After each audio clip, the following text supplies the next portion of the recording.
Hi good morning friends. ಇಲ್ಲಿ ಪಾಲಕ್ rice ಮಾಡ್ತಿದ್ದೀನಿ.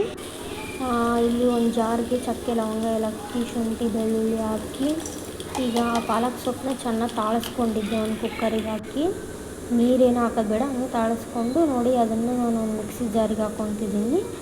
ಅದಕ್ಕೆ ನಾನು ಒಂದು ಸ್ವಲ್ಪ ಕೊತ್ತಂಬರಿ ಹಸಿಮೆಣ್ಸಿನ್ಕಾಯಿ ಹಾಕ್ತಿದ್ದೀನಿ. ಯಾಕಂದರೆ ನಿಮಗೆ ಕೊತ್ತಂಬರಿ ಹಾಕದೇ ಇದ್ರೂ ನಡೆಯುತ್ತೆ.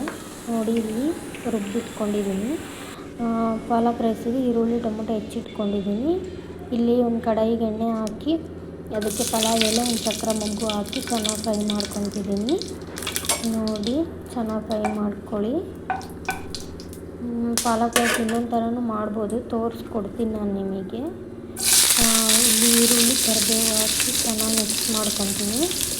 ನಾನು ಒಬ್ಬಳೇ ಇರೋದ್ರಿಂದ ನಾನು ಸ್ವಲ್ಪ ಕ್ವಾಂಟಿಟಿಲಿ ಮಾಡ್ಕೊತಿದ್ದೀನಿ, ನಿಮಗೆ ತೋರಿಸ್ಬೇಕು ಅನ್ನೋದಕ್ಕೋಸ್ಕರ. ಇನ್ನು ಉಳಿದಿದ್ದು ಈ ಟೊಮೊಟೊ ಎಲ್ಲ ಹಾಕಿ ಚೆನ್ನಾಗಿ ಇದಕ್ಕೆ ಅರಿಶಿನ ಅದೆಲ್ಲ ಹಾಕಿ ಅರಿಶಿನ ಉಪ್ಪು ಹಾಕಿ ರುಬ್ಬಿಟ್ಟಿರೋದನ್ನು ಹಾಕಿ ಮಿಕ್ಸ್ ಮಾಡಿದ್ದೀನಿ. ಕಡಲೆಕಾಳು ಎಲ್ಲ ಹಾಕಿ ಲಿಡ್ ಕ್ಲೋಸ್ ಮಾಡ್ತಿದ್ದೀನಿ. ಇದು ಚೆನ್ನಾಗಿ ಕುದೀಲಿ. ನೋಡಿರಿ, ಇವತ್ತಿಂದು ಇಷ್ಟ ಆಗಿತ್ತು ಲೋಗು. ನಿಮಗೆ ಇಷ್ಟ ಆದರೆ ಸಬ್ಸ್ಕ್ರೈಬ್ ಮಾಡಿ, ಲೈಕ್ ಮಾಡಿ, ಕಮೆಂಟ್ ಮಾಡಿ ಫ್ರೆಂಡ್ಸ್. ಪ್ಲೀಸ್ ಸಬ್ಸ್ಕ್ರೈಬ್ ಮಾಡಿ.